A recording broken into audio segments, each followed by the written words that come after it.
అతి తక్కువ బడ్జెట్‌తో అసలు అంచనాలే లేకుండా కర్ణాటకలోని మారుమూల ప్రాంతంలో ఉండే జానపద భూతకోల ఆధారంగా హీరో డైరెక్టర్ రిషబ్ శెట్టి నిర్మించిన 'కాంతార' ఎంత సంచలనం సృష్టించిందో అందరికీ తెలుసు.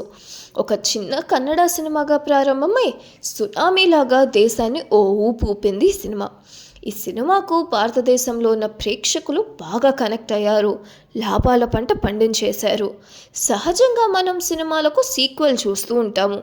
'బాహుబలి 1 అండ్ 2', 'అఖండ 1 అండ్ 2' లాగా. కానీ 'కాంతారా' సినిమాకు మాత్రం ప్రీక్వెల్గా 'కాంతారా చాప్టర్ 1'ను ఈరోజు విడుదల చేశారు. ఇదో కొత్త ప్రయోగం. సినిమాని సుమారుగా 130 కోట్లతో నిర్మించారు. ఈ బడ్జెట్ అంతా స్క్రీన్ మీద కనిపిస్తుంది. ఇక సినిమా విషయానికొస్తే 'కాంతారా' సినిమాలో క్లైమాక్స్ అనేది కట్టిపడేస్తుంది. దైవత్వంతో వేరే లోకంలోకి తీసుకువెళ్తుంది. కానీ 'కాంతారా చాప్టర్ 1' మాత్రం ప్రారంభంలో వచ్చే సన్నివేశాలు 'కాంతారా' క్లైమాక్స్ స్థాయిలో ఉండి సినిమా ప్రారంభంలోనే ఓ హై ఎమోషనల్ పిచ్లోకి తీసుకువెళ్తుంది. కానీ ఫస్ట్ హాఫ్లో మిగతా సన్నివేశాల్లో పెద్ద ట్విస్ట్లేమీ ఉండవు. అలా నడిచిపోతూ ఉంటాయి. 1-2 సీన్లు మాత్రం పర్లేదనిపిస్తాయి. కామెడీ సీన్లు కావాలని చొప్పించినట్టు ఉంటాయి. ఇక ఇంటర్వెల్ బ్యాంగ్ విషయానికి వస్తే చాలా అద్భుతంగా ఉంది. థియేటర్ అంతా ఒక్కసారి సైలెన్స్ మోడ్లోకి వెళ్ళిపోతుంది. ఆ సన్నివేశంలో ప్రేక్షకులు లీనమైపోతారు. ఈ ఇంటర్వెల్ సీక్వెన్స్లో ఎవరికి వారు టాప్ పర్ఫార్మెన్స్ చేశారు.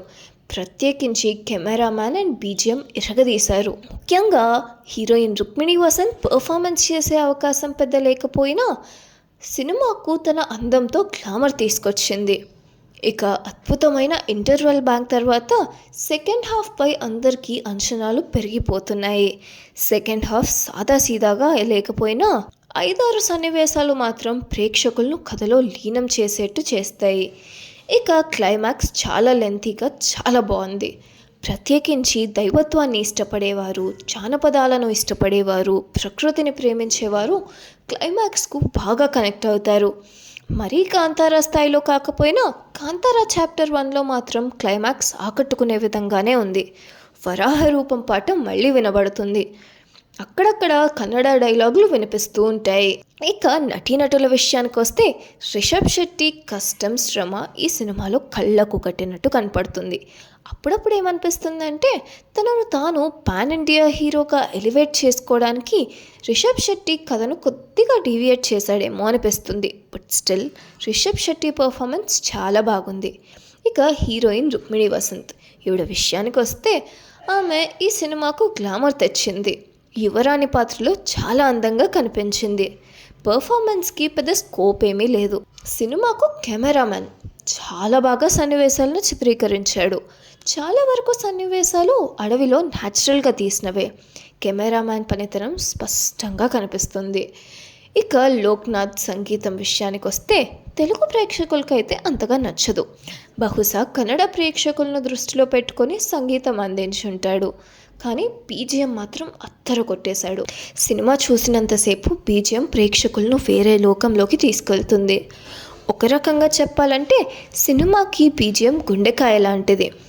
విలన్గా దేవయ్య ఈ సినిమాలో పూర్తిగా ఆయన సెట్ కాలేదేమో అనిపిస్తుంది. ఇక ఈ సినిమా ఎలాంటిదంటే సినిమా అయితే బోర్ కొట్టదు.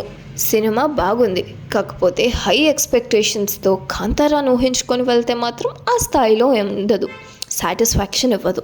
బట్ ప్లెయిన్ మైండ్తో వెళ్ళి సినిమా చూస్తే మాత్రం చాలా బాగుంటుంది, హిట్ అనిపిస్తుంది. 'కాంతారా' సినిమాని మన మైండ్లో పెట్టుకొని చూస్తే యావరేజ్ అనిపిస్తుంది. ఇక సినిమా గురించి ఒక్క లైన్లో చెప్పాలంటే ప్రకృతి, మనిషి, దైవం మూడిటిని ఇంటర్లింక్ చేస్తూ రిషబ్ శెట్టి మంచి పర్ఫార్మెన్స్ చేశారు. మనం పెట్టే డబ్బుకైతే సినిమా నిరాశపరచదు. సినిమాను మొబైల్లో, ల్యాప్టాప్లో చూస్తే మాత్రం సినిమా అంతగా ఎక్కదు. థియేటర్లోకి వెళ్ళి చూడాల్సిందే.